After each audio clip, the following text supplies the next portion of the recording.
Hello, everybody. It's me. It's Jason. Hope you're doing well. I'm doing well, keeping out of trouble. Anyway, I am just trying to encourage you today, put a smile on your heart. A lot of people just hear the bad parts, and then the people put on the news, they sensationalize it. My mom hears just the worst parts of it all. And periodically, I like to tell her good news or reminder of other things. For instance, these hurricanes that are going on in Florida, it's terrible. I got some great stories, though, of people who helped each other, who came through, who were prepared, and did some great stuff for people who weren't prepared.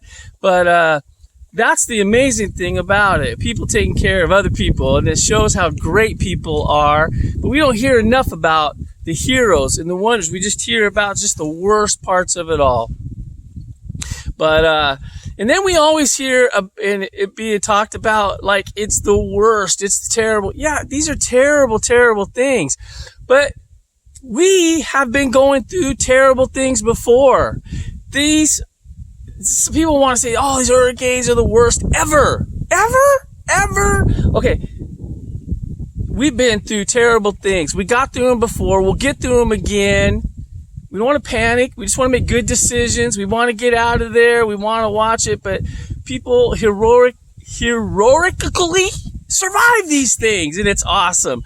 And life is awesome. So I hope today just can be encouraging, put a smile on your heart. We'll talk more about some of the things around the hurricanes as is. But first thing I want to say to you guys is one of the great things about life is some of the great treats you can get. And I want to tell you about a treat I had recently. My niece made this for me, a little drink, a little dessert thing, and I couldn't believe it. She did such a good job, and I said, I got to tell other people about this. But if you are feeling down, you feeling like you need a little help, you need to try this drink. But basically what she did is she put a little vanilla ice cream in a cup. Then she filled it halfway full of apple cider. Then she filled it the rest of the way full with cream soda. Yeah, you're thinking good stuff. And then she finished it off, the topping, with whipped cream. And then there's caramel involved to finish it off. Man, I know it's a little decadent, but it's good. Life is good. It's amazing we have stuff like this, some really tasty stuff. I'm going to tell you something. You know what happened to me once? I have told a million people also about this other little treat, and no one ever believes me, and no one's ever tried it. And you know, I could understand this other treat I'm about to tell you about. I could understand, because when I first tried it, I didn't want to. I thought it was crazy. But anyway, it was a girl. You're willing to do things for girls. Anyway, this girl comes in, and she's like trying to be all romantic and catch my eye, you know. I was single, bachelor, and she's probably trying to reel me in. I don't know. But I'm elusive. But this almost got me and surprised me. So she came in with this little dessert thing. And basically what she did is she had that granular crystallized sugar, you know, kind of the brown stuff. And then she had sour cream, and then she had strawberries. Yeah, so you take the strawberries and you roll it in the sour cream. Now, I'm about ready to gag, and I think, oh, this is terrible. But I'm trying to be polite. I'm a nice guy. She then rolled it into that crystallized sugar, and then handed me that strawberry and said, try this. I think, ugh. And I took a bite. Talk about three things that should not go together, but ended up being amazing. I couldn't believe it. It's so good. Now, I have told people about this for years, and I have had every last person go, that sounds gross. I can't blame them, because that's what I did too. But I tried it, and it was really good. I'm looking at my these are my work glasses, aren't they? I didn't actually realize that. Keeps the sawdust out of my eyes. But anyway, you should try those two things. That'll cheer you up if you're feeling down. But life is good. It's going well. And today I want to tell a quick story about meeting some people at the airport. I was working at the Portland airport, and I think of this particular person. I'm going to tell 2, maybe 3 stories. We'll see how time is allotted. I was working at the Portland airport, and I saw Chris Christopherson. Well, it was Chris Christopherson. But I didn't know it was Chris Christopherson, because when you see people in real life, they look a little different. But the reason I thought of him, he passed away recently, and let's face it, he did okay songs. He did okay in that movie, A Star Is Born. But let's face it, the man was awesome in Blade. He was the man. Anyway, he was in the Portland airport.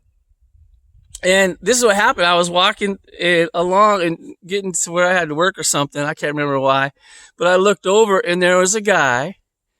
And I said, if that guy wasn't so short, and he's kind of got leathery skin and stuff, I swear that guy looks like Chris Christopherson, but not quite.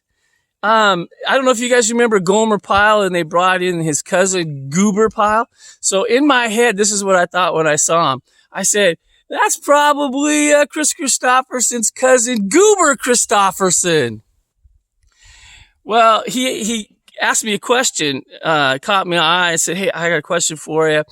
And he started asking me something. I can't remember what we were talking about and chatting. And sure enough, it was Chris Christopherson. I couldn't believe it. But those movie stars sometimes are shorter than they look. And so we were having a nice conversation. And come to find out, he wasn't alone. Walks up one of the most beautiful girls I'd ever seen. She was gorgeous and young. And comes up, gets up close to him. And I feel really bad, because my first thought is I was like, man, it pays to be a movie star, country singer, songwriter, superstar like Chris Christopherson. Look at this pretty girl he's got on a show, and young, and he's an old man. And fortunately, I didn't say anything out loud. I didn't embarrass myself, but boy, I could have. But you know what? In my older age, I had gotten some filters by then. I didn't say anything. Well, he was still talking to me, and we started chatting, and he was really nice. And then all of a sudden, the girl said something, Dad. And I felt so bad of how I thought, but the truth was, it was his daughter. That's how shallow I was. Or at least I'm thinking, I don't know. I thought it was his daughter. Oh boy. Chris Christopherson, quite a guy. Wrote a lot of songs for other songwriters that you would not know that he was the writer of some super, super popular songs in the day. I got one other story about what happened to me at the airport. And I've met a lot of people at the airport. And I will tell you some of the other stories too, because some of them are pretty funny. But this one I think of is the time I made Tracy Morgan laugh. My claim to fame as far as comedy goes, because I think we can all agree my comedy is wanting, but it makes me happy. But I did. So Tracy Morgan comes through the airport. I was supposed to direct some traffic and direct people to different tables to go to get in through that security tables. And he was him and his wife, and they had a little baby. And they were coming through, and I think she asked, what table should we go through? And I said, well, it probably looks like those are the shorter ones, but this one that has a longer line has the inside track, kind of like the Olympic races, because they were all there. There were trials going on. It was in Portland, Oregon. They have those trials for the Olympics, the pre-trial. And so it was kind of on all of our minds. I said, that's like the inside track right there. Even though the line might look a little longer, it'll break quicker than these other lines. I think you'll be good. I'd go into the one that looks longer. Well, Tracy Morgan goes into a riff like he does. And, he's like, hold on a second. That's not how it is. No, let me just give you a little picture of what's going on. See, a lot of people mistakenly think it's the inside lane, but what you want the middle lane. Because what happens is you kind of going out, it's kind of even. And then when you come around, he's doing it all in this great riff. I don't know. He woke up and something, and because he was really quiet up until then. He goes, you keep running, and then you come around the corner and then explode. Wham! And you're in front of everybody. That's the lane to be in. And that was pretty good, and everything. I go, okay, well, thanks very much. I really appreciate that because I've been trying out for the Olympics for years and years and years. And my doctors have told me that I can't make it because I'm too old and I'm fat. But all this time, I find out now I was just picking the wrong lane. Tracy Morgan thought that was funny. And he started laughing and he was speechless and walked away. And I was like, oh, well, he did kind of giggle, but his wife slaps me on the shoulder. She goes, I have never seen that happen before. Tracy Morgan speechless. I can't believe you did that. Good job. It kind of made me feel good. Kind of made my day. But, yeah, Tracy Morgan. I made Tracy Morgan laugh. How about that, huh? Well, anyway, I think things are good. Things are going to be okay. We're praying for all of you over that are dealing with this Florida and even the hurricane that hit last week. And I'm just so moved by how many people are helping each other out. There's some good people in this country. There are people who care. We are so resilient people. It's going to be okay. We're going to make it through. Life is, seasons, sometimes tough, sometimes bad. With time, we get through it. We work together. We have to have resilience. We have to perseverance. And for many of us, it's having an idea that there's somebody out there bigger than us that's outside of what we see and that cares about us. And I really believe that we have a God who cares about us, who's watching you, concerned for you, and you are not alone. Anyway, God bless you guys. What a great world we live in. I hope it put a little smile on your heart today. Take care.